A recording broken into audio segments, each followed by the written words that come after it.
Yurtimiz hududida shunday manzillar borki, ular geografik jihatdan kichik hududda joylashgan bo'lsa-da, o'zida katta tarixni jamlay olgan.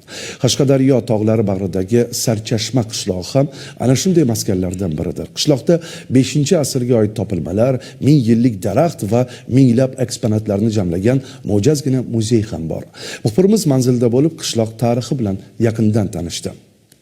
Shahrisabz tumanining Sarchashma qishlog'ida kichik ammo mazmunan boy muzeycha mavjud. Tashqi tomondan oddiy ko'rinishga ega bo'lgan bu maskan aslida qishloqning ko'p yillik tarixi va madaniy merosini o'zida jamlagan. Bu yerga kirgan odam go'yo vaqt mashinasida o'tmishga sayohat qilgandek bo'ladi.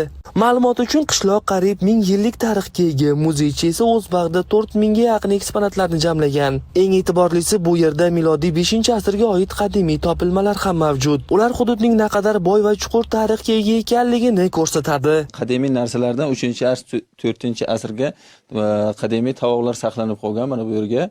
Keyin 5-6-asrlarga mana bunday o'xshagan mayda nimalar topilgan Amonshib degan joydan. Qishloq aholisidan, Sarchashmani shu aholisidan yig'ilgan narsalar bu eski eksponatlar.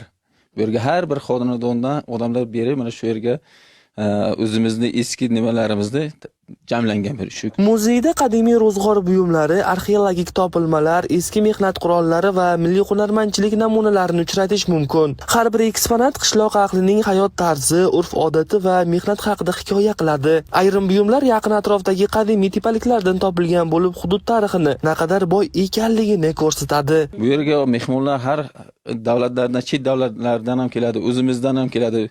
Shu yerga ko'p bu yerga mehmonlar kelgan. Sarchashmaning asli ma'nosi shu, Sarchashmaga ko'p chashmalar, buloqlar bor. Shundan kelib chiqib Sarchashma deb qo'yilgan bu yerga. Chashmaning boshi shu. Bugungi kunda ushbu muzey nafaqat qishloq aholisi, balki mehmonlar uchun ham ma'naviy maskanga aylangan. Kichik bo'lsa-da, bu muzey Sarchashmaning o'tmishi va bugunni bog'lab turuvchi muhim ko'prik vazifasini bajaradi. G'olib Amirov, Jamol Nazarov, Qashqadaryo.